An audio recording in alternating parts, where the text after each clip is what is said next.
जय हिंद फ्रेंड्स। तो हम पढ़ रहे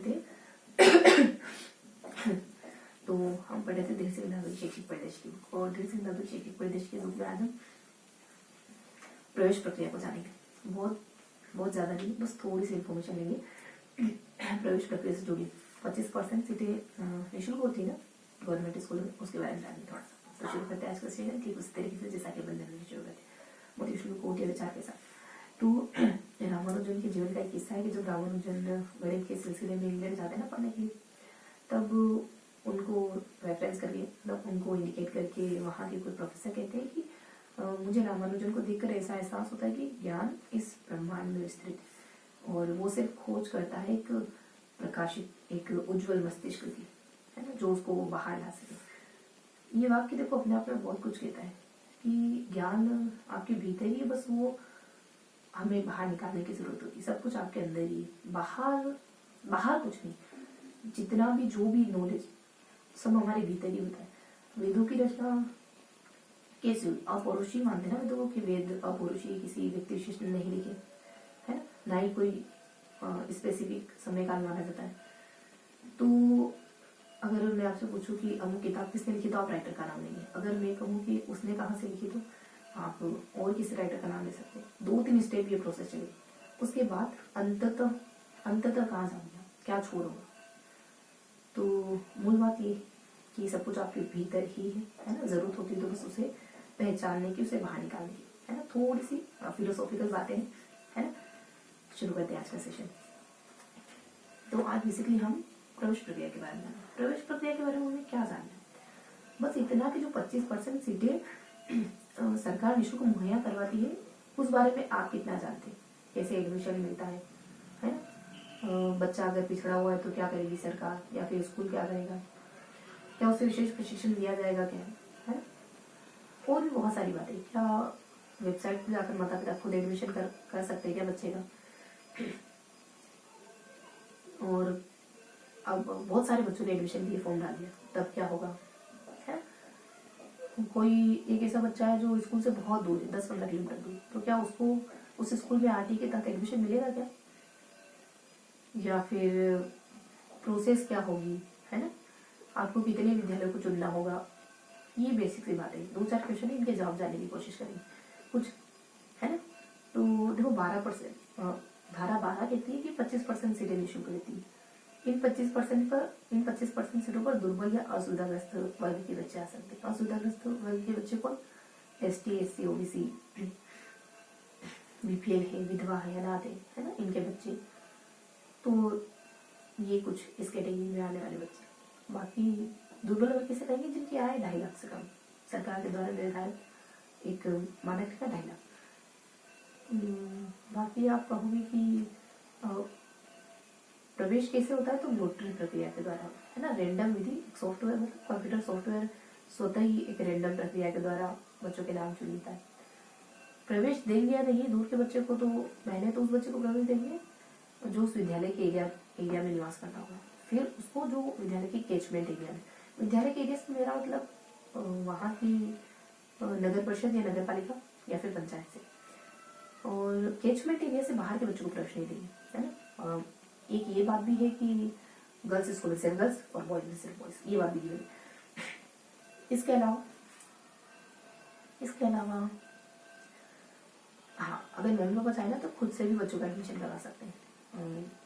कुछ RJS PSP ऐसा कुछ वेबसाइट और ऐप भी है, राज PSP करके शायद, हाँ राज PSP। तो इस वेबसाइट पर जाके खुद भी एडमिशन के लिए फॉर्म अप्लाई कर सकते हैं। आवश्यक सूचना वगैरह, दस्तावेज वगैरह अपलोड करवाने के बाद अगर बिना कारण या फिर अनावश्यक में आपका फॉर्म रिजेक्ट हो जाता है, निरस्त हो जाता है ना, तो आप CBO को शिकायत कर सकते हैं।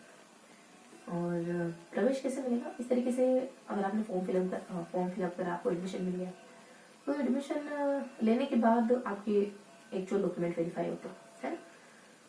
और अगर आपने पहले की फॉर्म डाला हुआ है तो आप दोबारा फॉर्म नहीं डाल सकते, अगर इसी के तहत, है ना।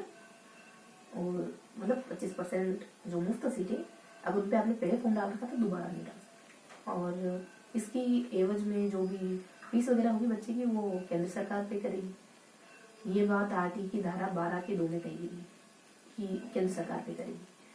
ठीक यही बात आरटी 2011 की धारा नंबर 11 में कही गई। ठीक है, तो ये कुछ बेसिक बातें जो प्रवेश प्रक्रिया से जुड़ी। इसके अलावा देखो और क्या डिस्कस किया जा सकता है। हाँ, आयु का प्रमाण पत्र आपको आपकी आयु के अकॉर्डिंग कक्षा में बिठाया जाएगा। अगर पहली कक्षा में जा रहे हो आप तो 5वीं और अब 5 साल और 7 साल है ना, इस बीच की मतलब इसके बीच आपकी एज होनी चाहिए। और मूल निवास प्रमाण पत्र कंपलसरी है। और अगर आप शिफ्ट हुए हैं मतलब एक जगह से दूसरी जगह शिफ्ट हुए हैं तो इसको वेरीफाई करने के लिए किसी प्राधिकारी के सिग्नेचर जो आपके मूल निवास स्थान को वेरीफाई करे कि आप करंटली यहाँ रह रहे हैं। इसके अलावा बस ये बेसिक बातें हैं जो आपको पता होनी चाहिए एडमिशन से जुड़ी।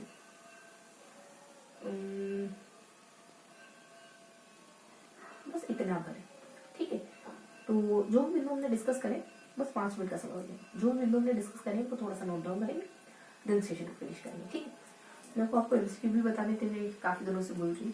ठीक है, चलो ठीक है, अभी मुझे इस वक्त याद आ गया तो मैं ये सोचती हूँ कि बस ये है कि मुझे थोड़ा सा इसको मॉडिफाई और करना है। यहाँ मतलब इस वक्त तक याद आ गया ना मुझे, अभी याद आ गया, बहुत बड़ी बात है। और नेक्स्ट टाइम एकदम प्रॉपर समझ पे याद आ जाएगा। ठीक है, तो हम क्या पढ़ते थे, आरटी और प्रवेश प्रक्रिया। जैसे मुझे हेडिंग पहले लिख देनी चाहिए थी, प्रवेश प्रक्रिया। प्रवेश प्रक्रिया में बहुत ज्यादा है नहीं, बहुत ज्यादा है नहीं। ठीक है, जितना भी है 12, 1, 12, 2 और 11।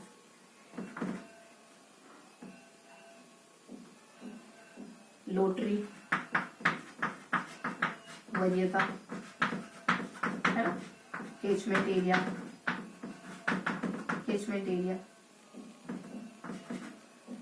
इसके अलावा आप राज PSP.gov एक भी है, एक का नाम इसे कुछ है पर हाँ एक भी ध्यान रखेंगे। इसके अलावा आयु का प्रमाण पत्र, आयु प्रमाण पत्र में 3 चीजें चल सकती है। आ से ध्यान रखोगे, आंगनबाड़ी, अस्पताल, आधार कार्ड। और अगर माता पिता बता रहे कि हम बच्चे की एज इतनी है तब भी मान लिया जाएगा, है ना। आयु प्रमाण पत्र, मूल निवास प्रमाण पत्र, देखो बहुत कुछ है नहीं इसमें, बस ये है कि थोड़ा सा हमको पता होना चाहिए एज ए टीचर। मूल निवास प्रमाण पत्र, एक और कोई प्रमाण पत्र है शायद, जाति में भी, हाँ जाति, कैटेगरी, आप किस कैटेगरी से बिलोंग करते हो ये। और देखो ये टॉपिक ऐसा है, इसमें से क्या पूछ सकते हैं आपसे, ऐसी कोई चीजें पूछेंगे है कि क्या इस बच्चे को प्रवेश मिलेगा क्या या नहीं मिलेगा, वरीयता कैसे डिसाइड करेंगे आप तो जो सबसे पास रहेगा फिर उससे पास और फिर उससे पास, ऐसा करके जो सबसे पास फिर उससे दूर फिर उससे दूर, है ना, ये तरीका होता है प्रवेश लेने का। तो पहले तो जहाँ विद्यालय स्थित है उन बच्चों को देंगे, फिर कैचमेंट एरिया के बच्चों को देंगे और कैचमेंट एरिया के बाहर के बच्चों को नहीं देंगे।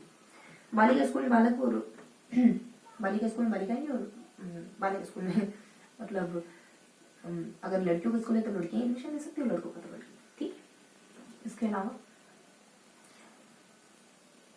अलावा मैंने आपको कुछ बताया था, दुर्बल और असुविधाग्रस्त, दुर्बल व असुविधाग्रस्त। इस कैटेगरी में कौन आएगा, ये पिछली बार भी पूछा था, इस बार भी पूछ सकते हैं। दुर्बल वर्ग में जिसके आय 2.5 लाख से कम है, असुविधाग्रस्त में ST SC OBC है, और युद्ध में मतलब विधवा या फिर अनाथ के बच्चे, है ना, कैंसर या HIV रोग से पीड़ित बच्चे, BPL बच्चे, दिव्यांग बच्चे, ये सब असुविधाग्रस्त कैटेगरी में आते हैं।